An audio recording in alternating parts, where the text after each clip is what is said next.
So good day. Marami tayong project ngayon kay Yume. Unang-una, papalitan natin yung air filter niya.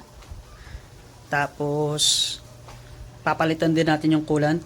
Tsaka, gagawin nating dual fan yung radiator niya. So, bumili na ako ng mga parts. Ito yung dual fan. At ito naman yung air filter na ipapalit natin. High flow. Tapos, naka-ready na rin yung coolant ko. Yun. Pati itong salamin, aanahin ko yung silicone niya kasi mabibrate. Pati yung fairings niya mabibrate din sa kaliwa. So, tara. Let's go. So, para matanggal pala ang fairings na to, konting bolts lang. Ito, tsaka ito and ito. Pati yung tatlong nakakabit sa radiator guard na ayan. Pin ano lang yan. Pin bolts. Tutusukin nyo lang sa gitna. Then matatanggal na. Ito, example natin. Ito, tinusok ko na ito. Ayan, tanggal na. Yun lang, nawala na yung yung mail niya. Pero nandyan lang yun. Sakto rin kasi bumili ako ng set ng ganito. Okay. Suggest ko lang, okay, maglalagay ng screw type na ganito sa mga mahirap kabuti ng area katulad nun. Kasi ang pangit. Ang ginawa ko, sinikot ko na lang. Papalitan ko ito ng dipin lang. So ayun, natanggal lang nga natin yung kabilang fairings, no? Then sunod natin tatanggalin ito. Tank cover para ma-access natin yung air filter niya. Kaya ako tinanggal para isang gawaan na lang kasi papalitan ko yung coolant na ito, then yung radiator niya gagawin ko dual fan. At the same time, lilinisin ko na rin pag natapos. Okay? So, paano tanggalin yung tank cover niya? At ito, tatanggalin mo to. Tsaka ito, kabilaan niya na. Ito. Ayun yung unang steps kasi nandito yung airbox na. Ito na nga yun eh.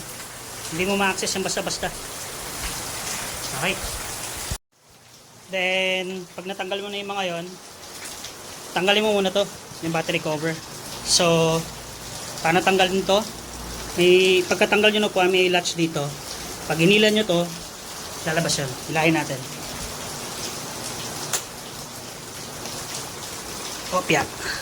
Ayan.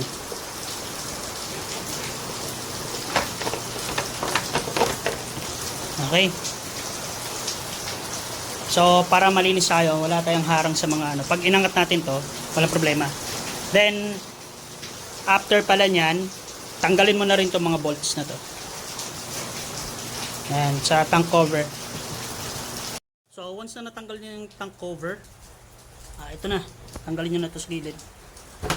Yun, umangat na, di ba? Pati kabilaan yan, ha.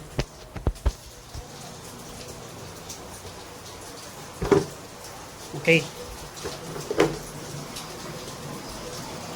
Ngayon, natanggal na to.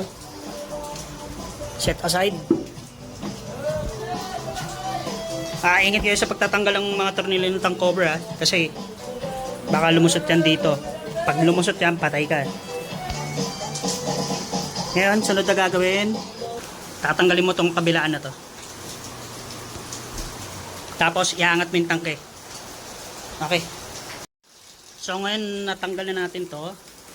Pwede natin na iangat ito. Tapos hilahin to. Ako lang kasi mag-isa eh, kaya wait lang.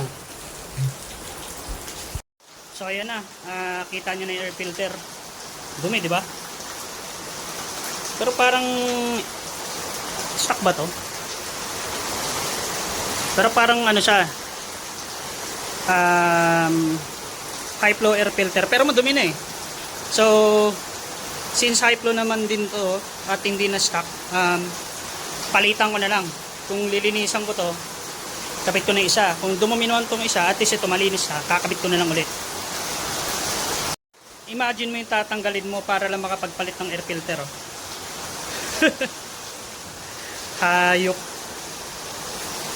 So sa pagbalik, ganun din naman. Nakikita nyo tong dalawang nudge na yan. Ito.